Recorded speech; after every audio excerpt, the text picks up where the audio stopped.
భగవాన్ కాదు, వెంకటరామన్ చనిపోయిన తర్వాత వెంకటరామన్ అనుభవం కలిగిన తర్వాత వెంకటరామన్గా లేరు. ఆ తర్వాత ఉన్నదానికే మనం భగవాన్ అని పేరు పెట్టుకుని పిలుచుకోవాలి. ఆ తర్వాత ఉన్నదాన్ని మనం భగవాన్ అంటున్నాం. భగవాన్ అంటే మొత్తం వ్యాపించిన తత్వం ఏదైతే ఉన్నదో అది ఉంది సదా. నామమాత్రంగా చూస్తే నామరూపాలుగా ఉంది. నామరూపాలు ఉన్నప్పుడు కూడా నామరూపాలుగా ఉన్నది తానే. అంటే వాళ్ళు సచ్చి పుట్టినారా వేరే ఎంటర్ అయింది బాడీలో? చనిపోవడము, పుట్టడము, చనిపోవడం అనే మాట ఉపాధిగతమైనది కదా. అవును, దేహంకి మాత్రమే దేహపరమైన మాట. దేహము ఇప్పుడు అదే దేహం ఉన్నది కదా. ఇప్పుడు అదే దేహం ఉండేది కదా. ఇప్పుడు నేను పుట్టాను అని అంటున్నాడు కదా. నేను పుట్టాను అంటే నేను ఏదో అక్కడి నుంచి వచ్చాను అన్నట్టుగా. అవును, అంటే అంతకుముందు తాను ఉన్నాడు, పుట్టాను అన్నాడు, ఉన్నాను, చనిపోయాడు. అంటే పుట్టానంటే ఎక్కడి నుంచో వచ్చాడు, చనిపోయాడంటే ఈ దేహంగా నేను ఉండడం అనేది వేరే చోట పోతున్నాను అనే అర్థము ఆ మాటలో కూడా ఉంది. అవును. కాబట్టి తను ఉన్నాడు, ఎవరుగా ఉన్నాడు, ఏదిగా ఉన్నాడు అనే దానికి వివరణ లేదు. ఉన్నాడు. గాఢ నిద్ర అనుభవం ఇందాక మీరు అడిగారు కదా. మా గురువుగారు ఏం చెప్తారంటే, మెలకువ అని మనం ఇప్పుడు అనుభవిస్తున్నాం కదా, దీని పేరు ఇది మెలకువ కాదు, గాఢ నిద్ర అనుభవమే మీ స్వానుభవము, అదే మెలకువ. దాని నుండి జారుకుంటే ఇది ఏర్పడింది అన్నారు. మేల్కొన్న తర్వాత నేను అనే ఆస్ఫురణ ఒకటి ఏర్పడింది. దాని నుండి మళ్ళీ జారుకుంటే పటయ్య అనేది ఏర్పడింది. నీ వైపు నుంచి మోహన్ అనేది ఏర్పడింది. కాబట్టి ఇది స్వప్నము అన్నారు.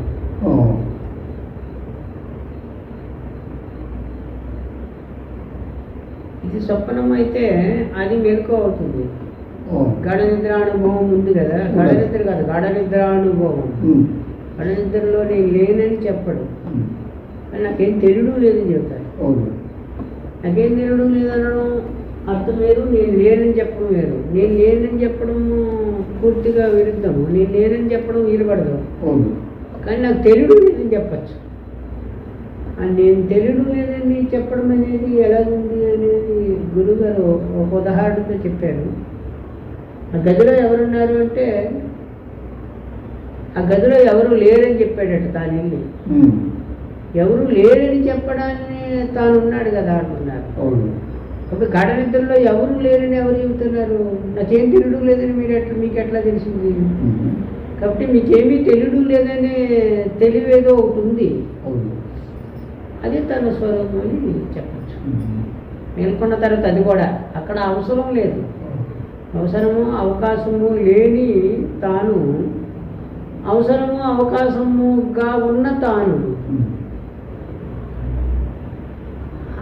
అవసరము అవకాశముగా ఉన్న తాను పట్టేగా ఉన్నాను, ఇదిగా ఉన్నాను, అదిగా ఉన్నాను, అలా ఉన్నాను, ఇలా ఉన్నాను అని చెప్పే తాను. కాబట్టి తనలో 3 అనుభవాలు ఉన్నాయి.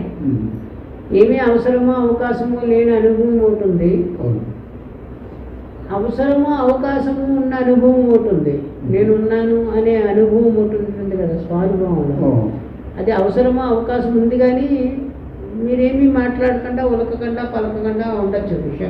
శబ్దం కూడా చేయకుండా, ఆలోచన కూడా చేయకుండా ఉండే అవకాశం ఉంది కదా. ఆలోచించవచ్చు, ఆలోచించకుండా ఉండొచ్చు, మాట్లాడచ్చు, మాట్లాడకుండా కూడా ఉండొచ్చు. కాబట్టి మీరు ఏమీ అనుకోకుండా అనకుండా, అనడం అంటే మాట్లాడడము, అనుకోకుండా ఉండడం అంటే ఆలోచించకుండా ఉండడము ఉండే అవకాశం ఉంది. గాఢ నిద్రలో ఏమీ అనుకోవడానికి, అనడానికి అవకాశం లేకుండా ఉంది. ఆ గాఢ నిద్రలో ఏమీ అనుకోవడానికి, అనడానికి అవకాశం లేను తానే మేల్కొన్న తర్వాత తన గురించి తాను అనడానికి, అనుకోవడానికి అవకాశం అయ్యి తానుగా ఉంది. ఆ అనుభవం నుండి మళ్ళీ జారుకున్న తర్వాత పట్టే అనే సంకల్పం, అది నేను అంటే ఏదో వ్యక్తిని అని తను తాను ఒక ఉపాధిగా చూసుకున్న తర్వాత అనడానికి అనేలాగా అనుకునేలాగా అవకాశం అయ్యి తానుగా ఉంది. కాబట్టి ఈ 3 అనుభవాలు మన ప్రతి ఒక్కరికి ఉంటాయి కదా. మీకు ఉంటుంది, నాకు ఉంటుంది, ఎవరికైనా ఉంటుంది. ఈ 3 అనుభవాలు ఏది నిజమంటాము? ఒక అవస్థకి పరిమితమై ఉన్నది. అవును.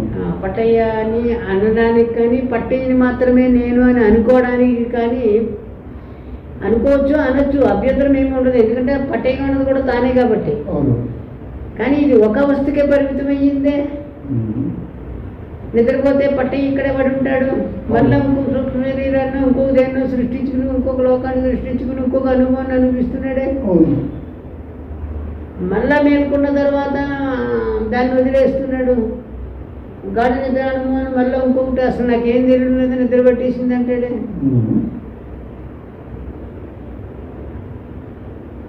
ఈ 3 అనుభవాలు ఎవరికి ఉన్నాయని చెప్పాలి. ఈ 3 అనుభవాలు ఒక చోటులో పట్టయ్య మాత్రమే తాను అనుకునే అనుభవము మరొక చోట్ల ఉండడం లేదు. ఇంకొక ఉపాధిని అభిమానించి, ఇంకొక సృష్టిని అంగీకరించి అక్కడ ఉన్నానంటాడు. దానికి లోపల వేరు పెడుతున్నాడు. దాంట్లో బయటకు వచ్చిందే కదా అక్కడ అండో. అక్కడ మళ్ళీ నిజమే ఆ ప్రపంచం. ఇక్కడ ఇది ఎంత నిజంగా ఉందో అక్కడ అది ఎంత నిజంగా ఉంది. ఇది స్వప్న ప్రపంచం నిజమందామా అబద్ధమందామా? కానీ స్వప్న ప్రపంచం నిజము అని అంటే అప్పటికి అది నిజమనే చెప్పాలి. అబద్ధం అని చెప్తున్నారు. కానీ పోనీ ఇప్పుడున్న ప్రపంచం నిజమందామంటే సదా ఈ ప్రపంచంలో ఉండడం లేదు. తాను దీన్ని వదిలేసి వేరే ప్రపంచంలో పోతున్నాడు. పోనీ అక్కడ ఉంటున్నాడా అంటే అక్కడ కూడా ఉండడం లేదు, మేల్కొన్నది కాదని తానే ప్రూఫ్ చేస్తున్నాడు. స్వప్నం వచ్చింది రాత్రి, అదంతా లేకపోయింది, ఏమీ లేదు అని అనుభవమే చెప్తుంది. ఇదేది కాకుండా ఇంకొక అనుభవం ఉందని గాఢ నిద్ర చెప్తాను. కాబట్టి ఇందులో తన అనుభవం ఏదనేది తాను చూస్తున్నప్పుడు ఒక అవస్థలో ఉండి ఇంకొక అవస్థలో లేని అనుభవము ఉన్నా అది లేనట్టే కదా అని సూత్రం చెప్పారు మనకు. గురువుగారు ఏమన్నారంటే 2 అవస్థల్లో ఉండి ఒక అవస్థ అంటే స్వప్నంలో ఉన్నాను ఏదో ఒక రూపంతో, ఏదో ఒక నామంతో. మెలకువలో ఉన్నాను ఏదో ఒక రూపంతో, ఏదో నామంతో. గాఢ నిద్రలో లేను అంటే ఒక అవస్థలో ఉండి ఇంకొక అవస్థలో లేనిది ఉన్నదని లెక్కకు రాదు కదా. లేనట్టే అని మిమ్మల్ని మీరు మీ మనసుగానో, మీ బుద్ధిగానో, మీ ఇంద్రియగతమైన జ్ఞానాన్ని తత్కాలిక జ్ఞానంగా మీరు అంగీకరిస్తే, తత్కాలిక జ్ఞానం తత్కాలికము మాత్రమే అని మీరు అంగీకరిస్తే, అంటే మీరు గుర్తిస్తే, ఆ గుర్తించే మీరు సదా ఉన్నారు, మీ చేత గుర్తింపబడితే తత్కాలంలో అంటే క్లోజ్ అయిపోతుంది. తత్కాలంలో ఉందంటే తత్కాలం ఉంది. ఇక్కడ పెట్టారు కాబట్టి ఉంది. ఈ పాత్ర ఇక్కడ పెట్టకపోతే లేదు కదా. ఏదో లోహం తయారు చేశారు కాబట్టి పాత్రగానే అయింది. అప్పుడు పాత్రగానే లేదు కదా, ముడి సరుగ్గా ఉంది. ఆ ముడి సరుగ్గా లేని సమయంలో కూడా ఏదో మట్టిగానే వశానంగానే ఉంది. ఏదో రూపంలో ఎక్కడ దిక్కు ఏదో రా ఉంది. నామరూపాన్ని ధరించిన తర్వాత ఈ పాత్ర అనే పేరు వచ్చింది. పాత్రగా సత్యత్వం ఎక్కడ ఉంటుంది? పాత్ర ఉన్నంత చెప్పు ఉంటుంది, రాత్రి ఉండదు. పాత్రను మీరు ఉండి మరిగినప్పుడు కూడా లేనట్టే లెక్క కదా. అది ఉందో లేదా ఎవరికి తెలుసు? మీకు ఎదుర్కొంటూ వచ్చింది కాబట్టి ఉంది. ఉన్నాడా చనిపోయాడు అనేది ప్రూఫ్ ఏమి? నాకు తెలిసిన ఆయన ఒక వ్యక్తి ఉన్నాడండి మా ఊర్లోని.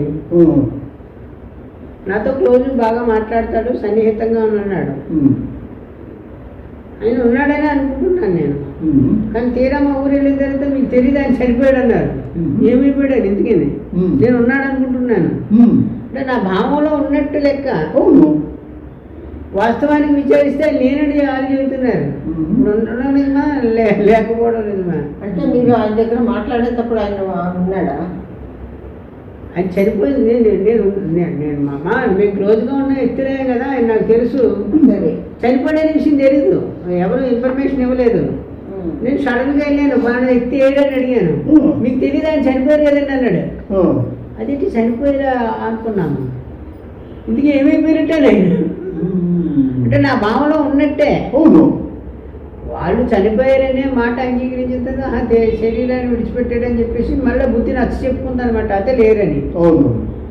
లేకపోవడం లేదమా, ఉండడం లేదమా అంటే దీనికి ఒక ఉపాయం చెప్పారు గురువుగారు. చనుట చనిపోవట, చనుట అంటే జరిగిపోవట, చనిపోవట అంటే జరిగిపోవట. దృశ్యము నుండి జరిగిపోవటే చనిపోవట అని అర్థం చెప్పారు. వాడు చనుట అంటే మీ దృశ్యం నుండి తొలగిపోయాడు. మీకు దృశ్యములో ఉన్నదే ఉన్నది, మీకు దృశ్యంలో ఉన్నది లేదు. లేదు. ఉందని మీరు భావిస్తున్నారు. దానికే ఉంది భావించుకోండి, 90 భావించవచ్చు, 14 లోకాలు భావించుకోవడం లేదంటే అట్లా భావించుకోవచ్చు. ఆ వ్యక్తి లేడు, నేను భావించుకుంటున్నాను ఉన్నాడని. అవును. తీరా ఎంకరేజ్ అయితే లేడు. కాబట్టి భావనలో ఉన్నట్టే. అవును. వాస్తవాన్ని చూస్తే లేడు. లేడు. ఇప్పుడు ఉన్నాడని నాకు ప్రూఫ్ ఎప్పుడంటే నా ఎదురుకుంటా రావాలి కదా. రాడనేది కన్ఫర్మ్ అయింది కాబట్టి లేడని నేను నిర్ణయించుకోవాల్సి వచ్చింది. అవును. కాబట్టి మీకు ఉన్నాడు లేడు అనే దానికి ప్రూఫ్ మీకు దృశ్యంలో ఉంటేనే కదా లెక్క అంటున్నాను. అవును. దృశ్యంలో లేకపోతే లేనంటే కదా వాడు. అవును. లేడని మీరు ఎలా కన్ఫర్మ్ చేస్తారు? వాడు కదా చెప్పాలి ఆ మాట, నేను లేనని. అవును. నేను లేనని వాడు కదా చెప్పాలి. వాడు అలా చెప్పడం లేదా? నేను వచ్చానంటాడు, నేను పుట్టానంటాడు. నేను పుట్టాను అంటాడు, అంటే నేను వచ్చాను అని. నేను ఉన్నాడు కాబట్టి ఆ ఉండడం అనే లక్షణం ఉంది కదా.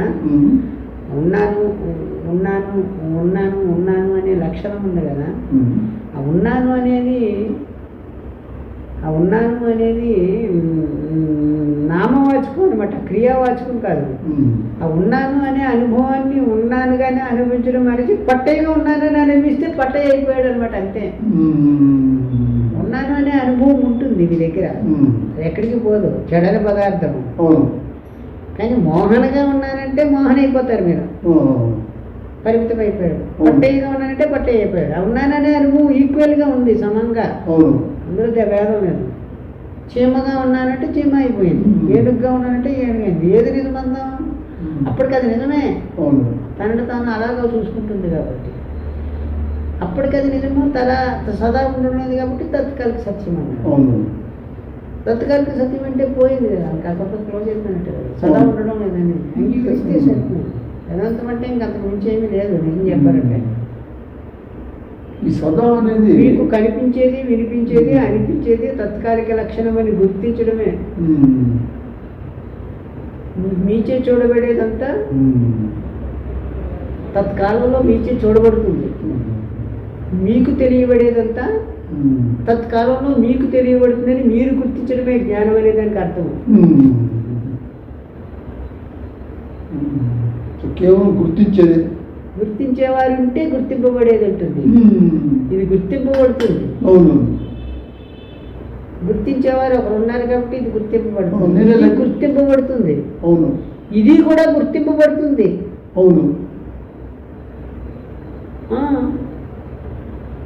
శరీరం గుర్తింపబడుతుంది. నా శరీరం, ఇది నా చెయ్యి, ఇది నా బ్లౌజు, ఇది నా చర్మము గుర్తింపబడుతుంది. నా ఇంద్రియములు, నా మనస్సు గుర్తింపబడుతుంది. కానీ గుర్తించేవాడు అప్పుడు ఉంటే గుర్తింపబడేవి ఉన్నాయి. గుర్తింపబడేదానికి ఉనికి గుర్తించేవాడు ఉన్నాడు కాబట్టి గుర్తించేవాడు లేకపోతేనే కదా చచ్చిపోవడానికి కాల్ చేస్తున్నాం మనం. గుర్తించేవాడు లేకపోతేనే చచ్చిపోయాడని పేరు పెట్టాం వాడికి. పెట్టి వీడు పనికిరాదనమాట మనకి. గుర్తించేవాడు లేకపోతే పనికిరాదని కన్ఫర్మ్ చేసాం మనం. ఇందులో కూడా గుర్తించేవాడు ఉన్నాడు కాబట్టి ఇది ఇంట్లో పెట్టి కూర్చుని లేకపోతే పొట్లుపోతుంది. ఇది ఎలా అంటే పగిలిపోతుంది, చచ్చిపడిపోయింది అనమాట. అంటే అందులో ప్రాణశక్తి లేదు. ప్రాణశక్తి ఎప్పుడైతే లేదో అది మనకు పనిచేయదు. ఆ వస్తువు పొయ్యిలో పెట్టినా కాలుతాం. కొన్ని వస్తువులు పొయ్యిలో పెడితే కాలవు, తెలుసా మీకు? పొట్లు పోతాయి. పొట్లు పోయిన పుల్ల కాలుతాం, అబ్బాయి మండదాం, పనికిరాదు. పుల్లల పొయ్యిలు ఉంటాయి కదా, కొన్ని కర్రలు కాలవు. అందులో ఒక రకమైన జీవం ఉండాలన్నాడు. కాలాలంటే చౌరు పదార్థం ఉండాలి కదా, అది ఉండదు అనమాట. అందులోని ప్రాణశక్తి లేదు. కాలాలంటే కాలడానికి కూడా చౌరు ఉండాలి. అది లేకపోతే కాలుతాం, కాలడానికి కూడా పనికిరాదు. అది ఇక్కడ చచ్చిపోయింది అనమాట. అది మనకు ఉపయోగపడదని మనమే నిర్ధారణ చేసేసాం. కాబట్టి ఏదో ఒకటి ఉంది, ఎవరో ఒకరు ఉన్నారు. వారు ఎవరిని సజీవంగా ఉన్నప్పుడే తను తాను గుర్తిస్తే ఆ నిర్జీవము సజీవంతో సంబంధం లేకుండా ఉన్నది ఒకటి ఉంది. అది సద్వస్తువు అని, అది తానని. దాన్ని మనం చూచేవాడు అనే పేరుతో సంబోధిస్తున్నాం. చూచేవాడు చూడబడేది, తెలుసుకునేవాడు తెలియబడేది. నేను నాది. నేను అంటే నేనే కదా. నేను డ్యాష్ పెట్టి ఏమి పూరించకుండా ఉండండి చాలు అన్నారు. అదే మోక్షం అంటే. పూరిస్తే బద్ధము, పూరించుకుంటే మోక్షమునండి. మీరు డ్యాష్ పెట్టి మీరు పూరించకుండా ఉంటే అదే మోక్షం అంటే. పూరించుకుంటే బద్ధమే. పూరించడం మానేయండి అమ్ముజీ గారు. నేను డ్యాష్ పెట్టి మీరు పూరించకపోతే మోక్షము, అదే పూరిస్తే బంధము. మీరు పూరించుకుంటే బంధం అయిపోయింది. మీరు పూరించడం మానేయండి. మోక్షం కావాలా? పూరించడం మానేయండి. పూరిస్తే బంధమే. పూరించుకుని నాకు బంధం పోవడం అంటే కుదరదు. మీరే కదా పూరించుకున్నారు, మానేయండి. నేను కాదు, అది ఆటోమేటిక్గా అవుతుంది. పోనీ ఆటోమేటిక్ వదిలేయండి. ఆటోమేటిక్ నాకెందుకని వదిలేయండి. మీరు అదే చేయాల వదిలే. ఆటోమేటిక్ అని ఏదో అంటే దాన్ని ఏమిటంటే ఎస్కేప్ అవుతున్నారు. నేను కాదని అంగీకరిస్తున్నారు. నేను డ్యాష్ అంబుజ కాదు, నేను కాదు పూరించుకుంటున్నాను అంటున్నారు. కాకపోతే కానట్టుంటే పోయే. నేను కాదనేది కూడా మీరు గుర్తిస్తే చాలు. గుర్తించినాను అంటే తెలుసుకున్నాను, అనుభవంకి రాదు. అనుభవానికి ఎవరికి రావాలి? అంబుజకి రావాలి. అంబుజ తత్కాలిక సత్యం గుర్తించబడేది కదా. అది మీరు దేనినైతే పూరించుకున్నారో ఆ పూరించిన దానికి అనుభవానికి రావాలని మీరెందుకు కోరుకోవాలని?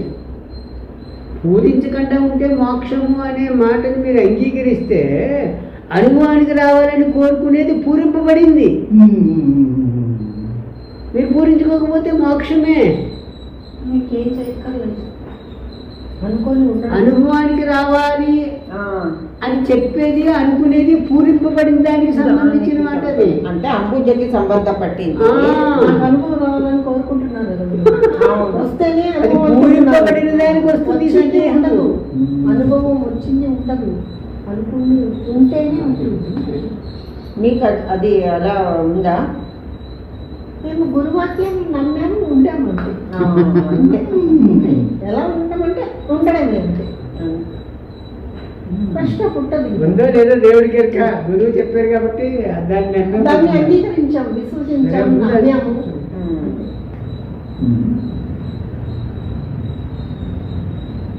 ఈ కూర ఇలా చెయ్యాలి అని చెప్పారు అనుకో. ఒక విషయం చెప్పండి. పూరించకుండా ఉండడం అనేది సహజ లక్షణంగా ఉంది. పూరించకుండా ఉందా అని అడుగుతున్నారు కదా. పూరించకుండా ఉండడం అనేది సహజ లక్షణంగా ఉంది అని చెబుతున్నాను. మీకు అనుభవం ఉందా అని అడిగారు కదా. ఆ అనుభవమే సహజ లక్షణంగా ఉంది. పూరించడం అనేది తత్కాలంలో ఏర్పడింది. అనుకోవడమే తత్కాలం కదండి.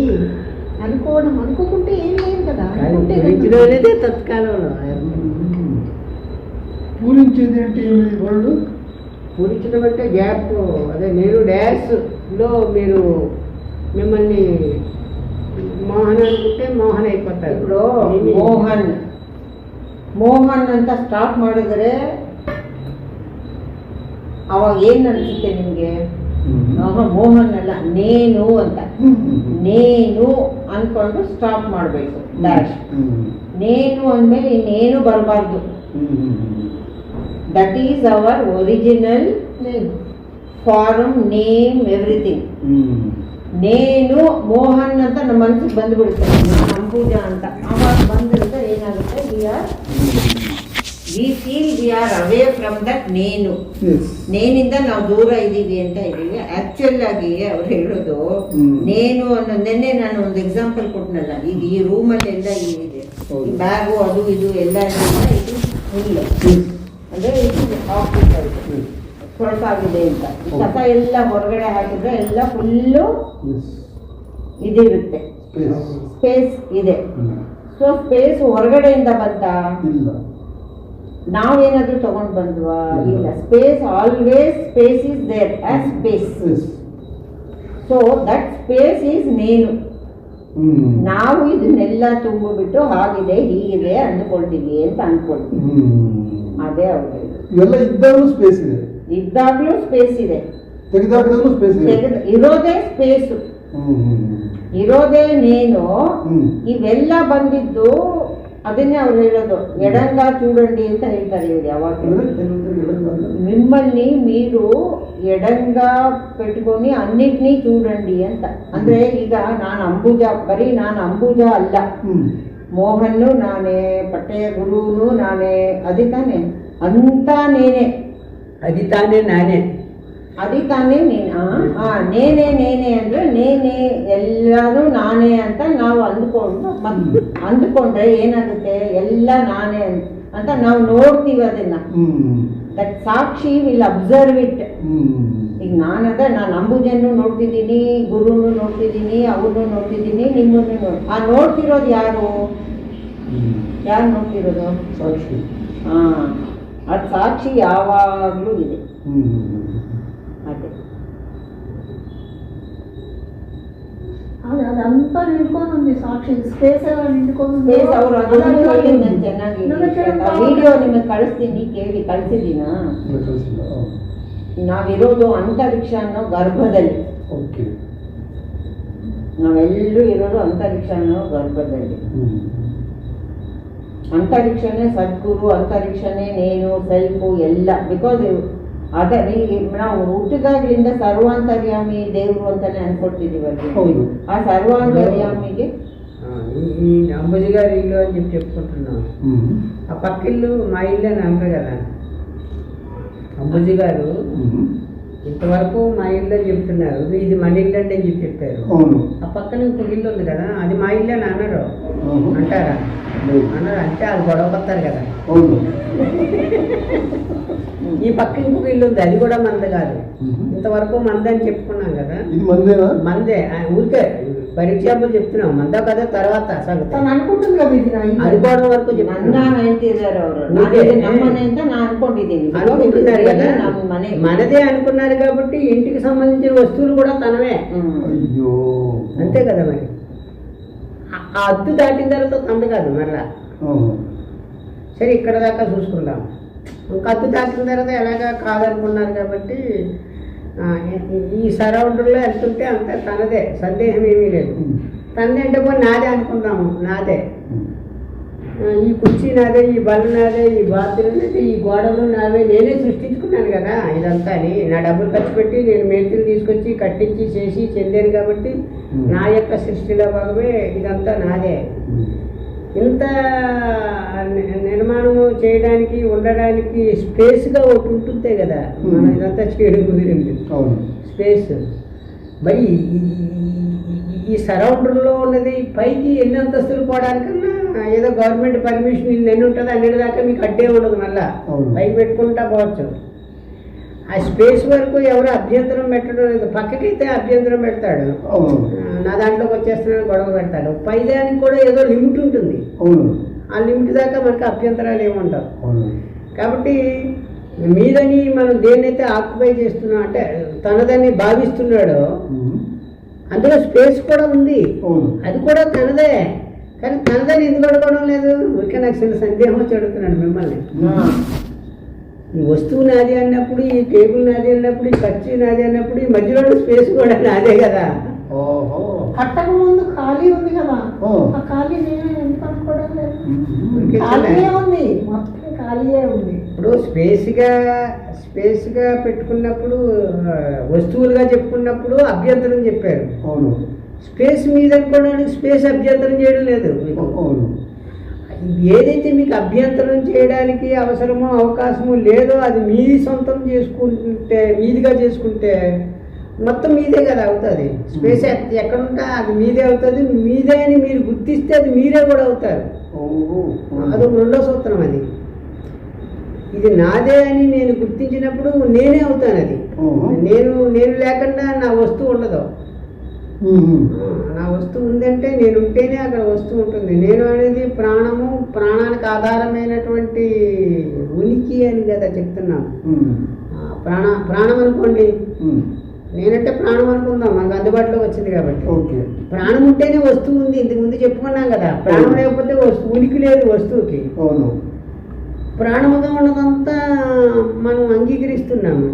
ప్రాణం ఉండడానికి అవకాశం ఒకటి ఉండాలి కదా, సంచరించడానికి. అది స్పేస్ ఉంది దాన్ని, అది కూడా తనదే కదా. అవును. తనకు సంబంధించినటువంటి వాటిని పరిమితం చేసుకుని ఇది మాత్రమే తాను అనుకుంటున్నప్పుడు అది కూడా స్పేస్ కూడా మీరే అనుకుంటే బాగుంటుంది కదా అని. స్పేస్ కూడా మీరే కదా, విస్తారం అయిపోతాం, ఎక్స్పాండ్ అయిపోతాం. స్పేస్ మీరే అయినప్పుడు గోడ తీసేసిన మీరే ఉంటారు, గోడలు ఉన్నా మీరే ఉంటారు. మటాకాశం ఘటాకాశం అంటారు కదా, ఘటం వరకు ఖరీదైతే ఘటాకాశం అయింది, ఘటం తీసి పడేస్తే మఠం గోడ తీసి పడేస్తే మహాకాశమే కదా ఉంది. అప్పుడు మీరు మహాకాశ స్వరూపంగా ఉంటారు కదా అంటున్నారు. మీరు పరిమితులు పెట్టుకుని చూడడం వల్ల పరిమితి అయిపోయింది. పరిమితులు లేకపోతే అపరిమితమైనటువంటి తత్వము మీరే. లోపల కూడా ఖాళీయే ఉంది. ఖాళీ అంతా మీరే. అనుకోవడం లేదు, బయటే అనుకుంటున్నాం మనం. లోపల కాబట్టి ఖాళీ అనేది ఏదైతే ఉన్నదో, ఆ ఖాళీ అనేది ఏదైతే ఉన్నదో, ప్రస్తుతం మన అందుబాటులో మన అనుభవంలో ఉన్న ఖాళీ ఏదైతే ఉన్నదో, ఆ ఖాళీ అనేది స్వరూపము లేకపోతే ఆత్మజ్ఞానము లేకపోతే ఉనికి బ్రహ్మము ఇత్యాది పేరుతో సంబోధిస్తున్నారు చూసారా, దానికి పర్యాయ పదం అండి.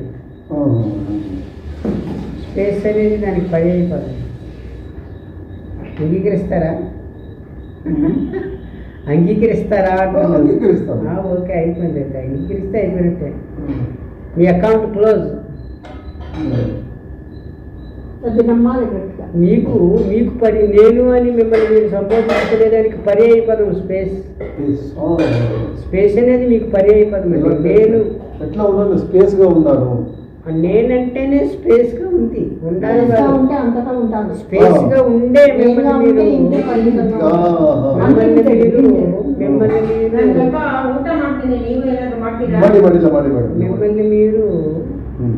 మిమ్మల్ని మీరు సంబోధించుకుంటే సంబోధన అయ్యారు, సంబోధించుకోకుండా స్పేస్ గానే ఉన్నారు.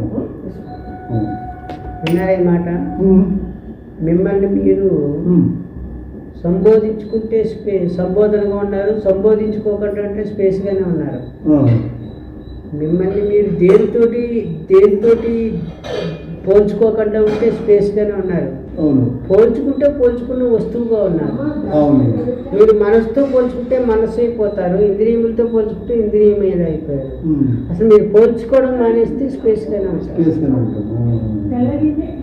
అంటే మీకు అందుబాటులో అనుభవంలో ఉన్నది స్పేస్ కాబట్టి. అంటే స్పేస్ని గుర్తించే మీకు పర్యాయ పదం స్పేస్. మేల్కొన్న తర్వాత మీరే స్పేస్కి ఉంటారంటే ఒక మాటలో చెప్పారంటే, గాఢ నిద్రలో మొత్తం స్పేస్గా ఉన్నారు. గాఢ నిద్రలో ఏమీ లేదంటున్నారు కదా, ఏమీ లేని తనంగా ఉన్నారు. మేల్కొన్న తర్వాత ఏదైనా ఉండడానికి అవకాశం ఉన్నవారుగా ఉన్నారు. ఏదైనా ఉండడానికి అవకాశంగా ఉన్నది ఏది? మెలకువలో స్పేసే కదా. గాఢ నిద్రలో ఏమీ లేని తనంగా ఉన్నారు. మేల్కొన్న తర్వాత ఏదైనా ఉండడానికి అవకాశమై ఉన్నవారుగా ఉన్నారు. ఏదైనా ఉండడానికి అవకాశమై ఉన్నది ఏది? మెలకువలో స్పేసే కదా. కాబట్టి మీరే స్పేస్గా ఉన్నారు. మీరు అనేదానికి స్పేస్ అని అర్థం. మీరు డైరెక్ట్ ఆకాశం అని రాసుకోండి, మోక్షమే. మీరు ఏమి పూరించొద్దు అని చెప్పాం కదా ఇందాక. మీరు ఆకాశం పూరించుకుంటే మోక్షము, మోహనాన్ని పూరించుకుంటే బంధం. ఆకాశం అని పూరించుకునే రైట్ ఉంది కదా మీకు. మరి దాన్ని పూరించుకోవడం మనిషి దీన్ని పూరించుకుంటే పరిమితం అయిపోయారు కదా. ఇది ఉన్నట్టు ఊడితే ఊడినట్టు. స్పేస్ అని పూరించుకుంటే మీరు ఊడడం ఉండదు, ఉండడమే ఉంటుంది, ఊడడం ఉండదు. మోహన్ పోతాడు, లేకపోతే పట్టే పోతాడు. పట్టే పోతే నాకు వచ్చిన నష్టం ఏంటని, మోహన్ పోతే మీకు వచ్చిన నష్టం ఏంటని. మీరుంటారు మీరుగా. శాశ్వతంగా ఉంటుంది. శాశ్వత అన్నమాట సాపేక్షిక పదం. ఆ పదమే అవసరం లేదు, ఉంటారంతే. ఉన్నది, దానికి వేరే పదాలు అవసరం లేదు. ఉండుటికి పదమే ఉంది, ఉన్నది. తీసుకుంటాను. వచ్చింది కాదు, ఒక గ్లాస్ మీరు మేల్కొన్న తర్వాత వచ్చింది పోయేది కాదు కదా. ఆకాశం ఉంటే కదా, ఉన్నాయన్నీ వస్తాయి, ఉంటాయి, పోతాయి. ఆకాశంలో ఉన్న వాటికన్నిటికీ కూడా రావకాడ పోకడ ఉంది, కానీ ఆకాశానికి రాకడే ఉంది, పోకడే ఉంది. పెట్టనా లేదు కాదు. పెట్టమంటే అయ్యేది మీరు మాట్లాడేదంతసేపు.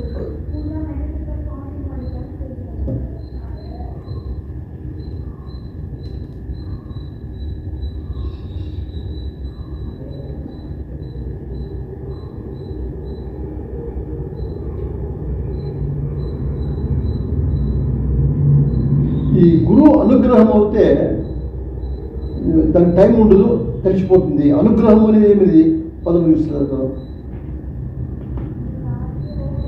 అది గురుగారు బాగా చెప్పారు, చాలా విశేషంగా చెప్పారు. అది ఒక పెద్ద గ్రహం అట. దాని బారిన పెడితే బయట అనుగ్రహమే భూతం. గురువు అనే గ్రహం అన్నమాట. చంద్రుడు అనే గ్రహము, భూమి అనే గ్రహము, కుజుడు అనే గ్రహము, ఇట్లాగా గ్రహాలన్నీ ఉన్నాయి కదా లోకంలో. అలాగే గురువు అనే గ్రహము ఉన్న గ్రహాలు బారిన పెడితే ఏదో తప్పించుకోవచ్చు, కానీ గురువు అనే అనుగ్రహం పడితే దాని నుండి మళ్ళీ బయటకు రావాలి. అది ఇంకా ప్రమాదకరం అన్నారు. అది కావాలని మేము అనుకుంటాం. ఆ గ్రహం కావాలా మాకు, అది విడిచి పోరాదు. గురువు అనే గ్రహం బారిన పెడితే దాని నుండి బయటకు రావాలి. ఆయన రమణ మహర్షి కూడా అన్నాడు కదా, గుర్తుంచుకున్నాడు గురువు, గుర్తుంచుకున్నాడు గురువు. భూతమయ్యి భూతం తొలగిస్తామంటే నన్నే భూతమై మింగావు అన్నాడు.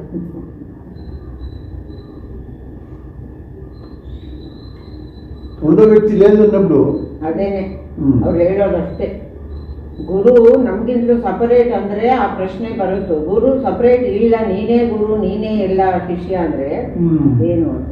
గురువు అనేది వ్యక్తికి సంబంధించిన పదం కాదు కదా. వాస్తవాన్ని గుర్తిస్తే వ్యక్తికి సంబంధించింది కాదు. ఒకవేళ వ్యక్తికి సంబంధించితే అది బరువు కూడా. ఏమి తెలియదు, దారి చూపించినారు కదా. దారి చూపించింది వ్యక్తి కాదు కదా, శవం చూపించింది కదా దారి. శవం చూపిస్తే అంగీకరించవచ్చు, ఒప్పుకుంటాం మేము మాట. కానీ శవం ఎక్కడ దారి చూపించినట్టు నాకులా లేదు. ఎవడో ఉంటాడు లోపల, వాడు గురువే. ఓకే, వాడే కదా ఇప్పుడు మాట్లాడుతున్నాడు. ఒకెడుతున్నది వాడే, చెప్పేవాడు వాడే. కాఫీ తాగి వెళ్తాము, బుక్ చేస్తాను క్యాబ్. కాబట్టి అక్కడ అభ్యంతరం లేదు, ఆ గురువుకి అభ్యంతరం ఉంది. వాడే వచ్చి మాట్లాడుకుంటారా? నేను మీరంతా తాగండి, నేను భోజనం చేసి తాగుతాను. తర్వాత క్యాబ్ బుక్ చేస్తాను. ఇస్కాన్ టెంపుల్కి వెళ్తాము. ఇస్కాన్ టెంపుల్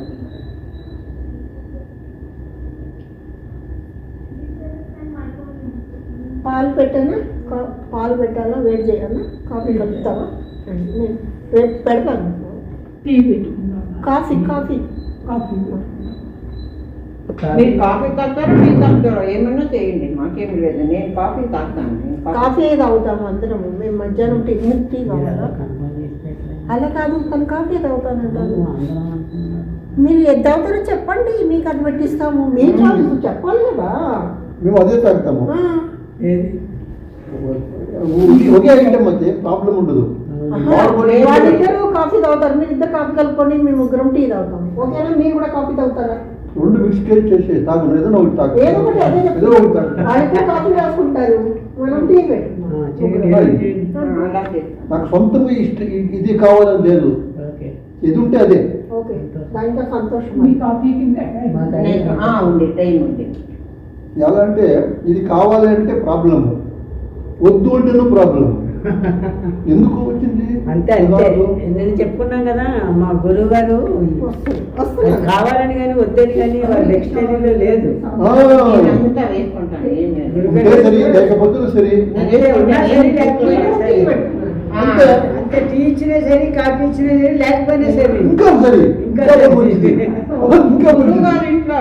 చాలా బాగుంటుంది. కాళహస్తి గురువు గారి ఇంట్లో టీ చాలా బాగుంటుంది. బాధ లేకుండా తెలుస్తుంది మనకి. అధ్యక్షులా అడుగుతున్నారు, బాగుంటుంది అంటున్నారు, బాగా లేకుండా తెలుసు. అది కూడా తెలుస్తుందా? ఎవరు తెలుస్తుంది? తాగేవాడికి. ఎవరు తాగుతాడు? మీరే చెప్పండి. లేదు, తాగేవాడు లేదు, తాకుండా ఉండడం లేదు.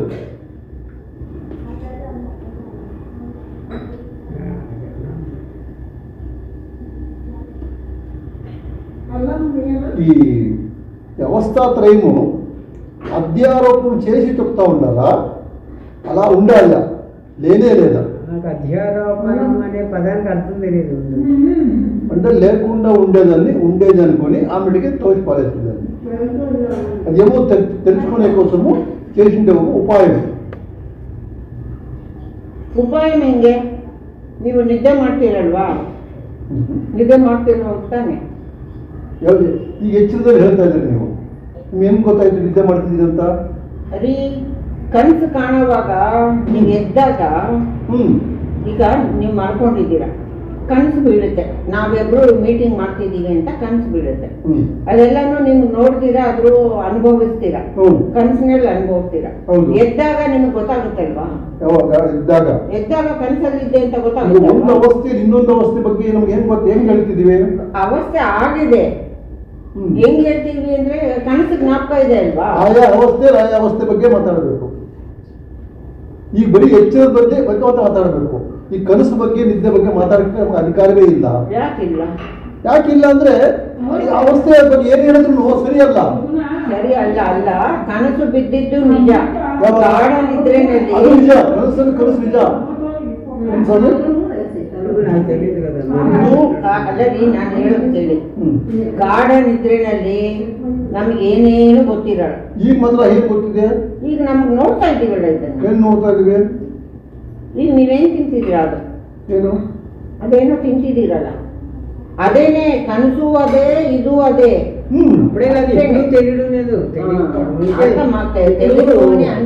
ఇప్పుడు తెలుసుకునేవారుగా ఉన్నారా, అప్పుడు తెలుసుకునేవారుగా లేరంతే. తెలియబడేది ఉంటే తెలుసుకునేవారుగా ఉంటారు మీరే, తెలియబడేది లేనప్పుడు కేవల తత్వంగా ఉంటారు. కాబట్టి కేవల తత్వమే తెలుసుకోవడానికి, ఇందాక చెప్పుకున్నాం కదా, తెలుసుకోవడానికి అవసరమైన అవకాశమైన నేనుగా ఉండటాన్ని మేల్కొనుట అంటున్నాం. మేల్కొనుట అంటే తెలుసుకోవడానికి అవసరం అవకాశం ఉన్న వారిగా ఉంటారు. తెలుసుకోవచ్చు, తెలుసుకోకుండా ఉండొచ్చు. టీ తాగితే చాలు. వద్దు. మీరు తింటారా? కావాలన్నా తింటానంటే తెచ్చిపెట్టాలి, మళ్ళీ ఇప్పుతే మెత్తగైపోతాయి. ఈ వైవాడిని తినేది అంటే తినదు అన్నది ఏమది? టీలో ఉంచుకొని అంటే ఇష్టం ఉంటుంది, ఉండదు. మళ్ళీ నేను ఇష్టాలు కష్టాలు ఉంటా వేరే వేరే. మీది ఇప్పుడు అన్నారుగా, మీ ఇష్టమేనా అందరికి టీ కాఫీ ఇవ్వడము? ఇష్టాలు కష్టాలు ఉండవి, కష్టాలు ఉంటావు. మీకు ఇష్టం ఉంటే కష్టం ఉంటుంది, దొరకకుంటే కష్టం ఉంటుంది. ఇష్టపడితే దొరకకపోతే కష్టం వస్తుంది. కష్టం ఉంటుంది, కావాలి పోతే పక్కనే వద్దు ఉంటుంది. అది దొరకకపోతే కష్టం అనిపిస్తుంది.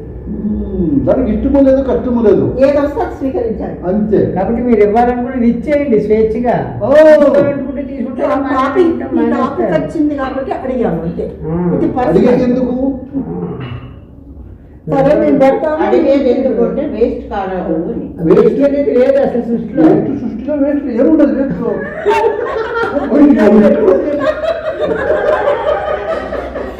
గురువు గారు ఏం చెప్పారు చెప్పు దీనికి?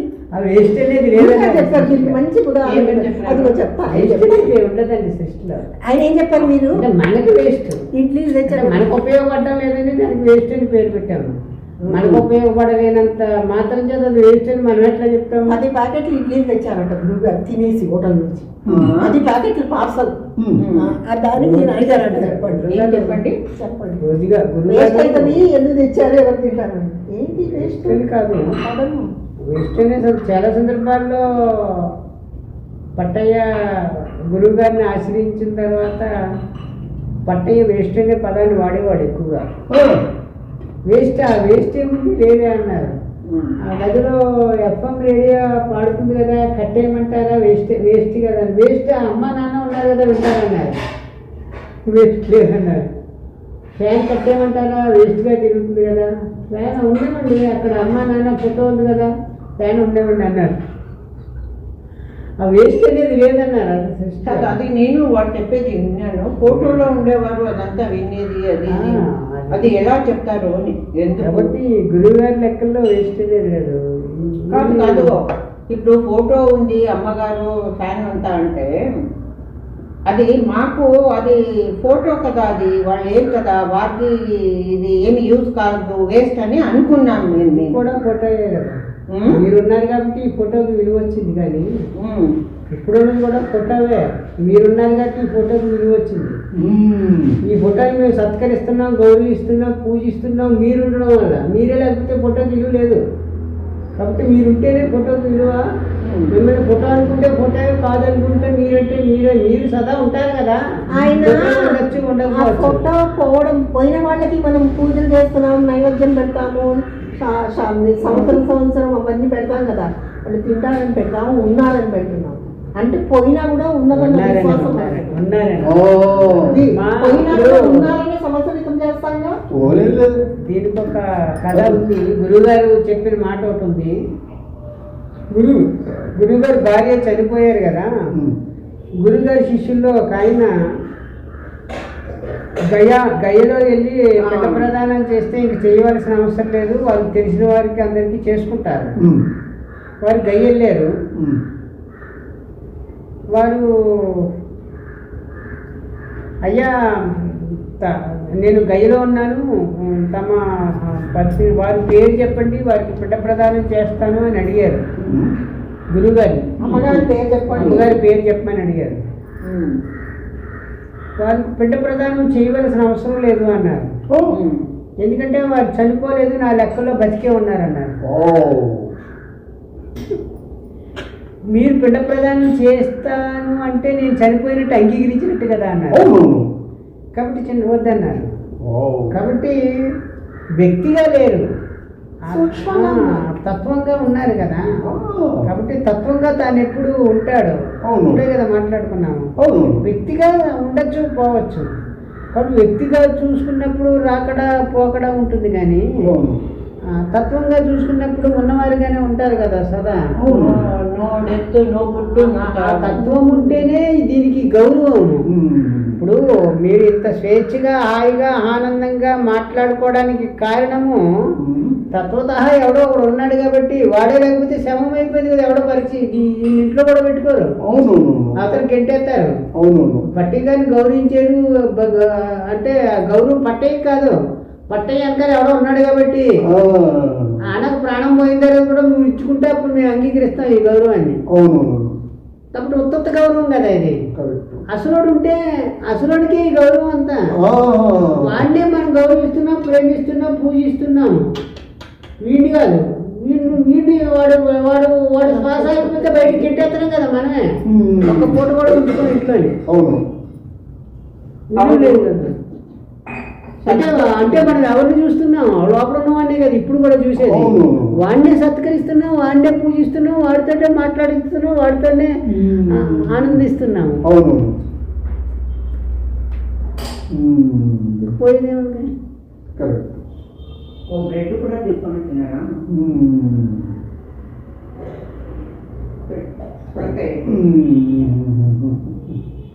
వాడిని మరిస్తే ఇది నిజమవుతుంది. వాడికి జ్ఞప్తిలో ఉంటే వాడే కదా ఉంటాడు. ఈ ఫోటో ఉన్నా ఉంటాడు, లేకపోయినా ఉంటాడు. ఈ ఫోటో ఉంటేనే ఇది ఉంటుంది. ఫోటో కదా ఇది ఫోటో. శబ్ద రూపం ఉండేవాడు కదా వాడు అన్ని రూపాలుగా శబ్ద స్పర్శ రూపరసగ్రంథాలుగా ఉండేది తానే. శబ్దము అది మోగిపోదు కదా. శబ్దము అనేది ఐదులో ఒక భాగం కదా. అది ఎక్కడున్నది? స్పేస్ లో ఉండే ఉంటుంది. ఆకాశంలో శబ్దం ఉండే ఉంటుంది. ఆకాశం గురువు శబ్దము. అది కూడా ఒక లిమిట్ ఉంటుంది. ప్రతిదానికి లిమిట్ ఉంటుంది. ఉన్నది ఏదైనా ఒక వస్తు రూపాన్ని ఏదో శబ్దస్పర్శంలో ఎలా ఉన్నప్పటికీ ఏదో లిమిట్గా ఉంటుంది. ఆ లిమిట్ దాటితే తత్వంగా సదా ఉంటుంది. ఇప్పుడు